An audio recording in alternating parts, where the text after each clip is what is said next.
Hello everyone, সকলকে জানাই good morning. কেমন আছো সবাই? আশা করি সবাই ভালো আছো, সুস্থ আছো। নতুন একটা ভিডিওর সাথে তোমাদের অনেক স্বাগত, অনেকটা ভালোবাসা।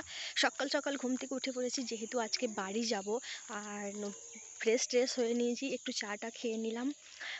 তারপর আমি এখন যাচ্ছি নতুন বউয়ের কাছে, দেখি ঘুম থেকে উঠলো কিনা। আর আজকের ওয়েদারটা মানে এই রকম, মানে এত এত এত কুয়াশা পড়েছে, ব্যাক ক্যামেরা করে তোমাদেরকে দেখাচ্ছি যে কিছু দেখাই যাচ্ছে না, কি বলবো তোমাদেরকে। তো এখন বাজে ওই 8:30 মতো। তো গোছগাছ প্রায় কমপ্লিট করেই নিয়েছি, কিছুই নেই আর গোছগাছ করার মতো। তারপর মায়েরটাও গোছগাছ করে দিলাম। তো যাই হোক, চলো দেখতে থাকো ভিডিওটা, আশা করি সকলেই খুব ভালো লাগবে। তো চলো, সঙ্গে থাকো, সাথে থাকো। এইরকম আজকের ওয়েদারটা, মানে কি বলবো, 8:30 যে বাজছে, তো কে বলবে যে এত বেলা হয়ে গেছে। এইরকম কুয়াশায় ঘেরা শীতের সকাল, কত শালিক দেখো। তোমরা কে কে জোড়া শালিক দেখলে প্রণাম করো? আমি তো প্রণাম করি, সে ছোটো থেকে মানি এগুলো। তো এখানে প্রচুর প্রচুর শালিক রয়েছে, এই দেখো। কাজই জানি না কিভাবে কি করে। বলছে না, ওগুলো শুধু শুধু কেনা হয়েছে ফালতু।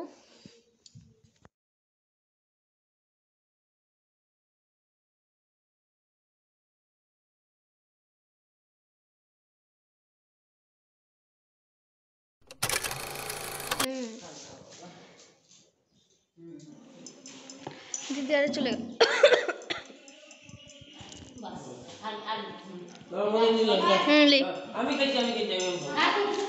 সবাইকে দাও, সবাইকে দাও।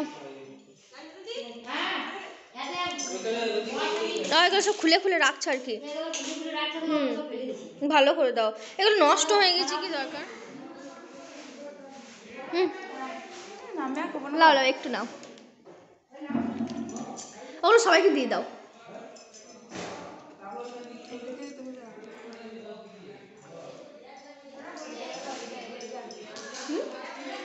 ওটা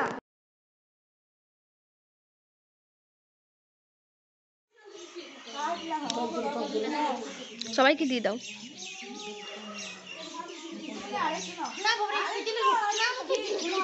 খাও খাও মা, খাও। কেক তো সেই দিনকে কেক তো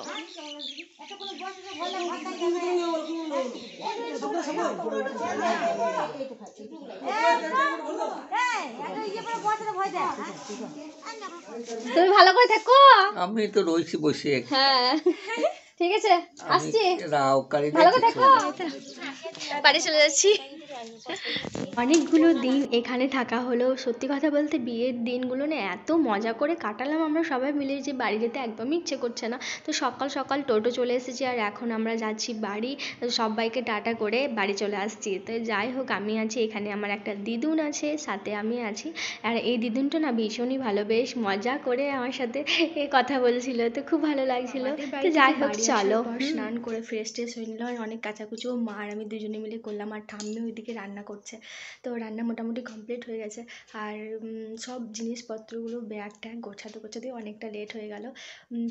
তো ভাবলাম চলো তোমার সাথে একটু কথা বলি। আর মাত্র 17টা দিন, তাই সব কিছু ওইখান থেকে আসার পর কিছুটা হলেও কেচে কুচে রেখে দিলাম।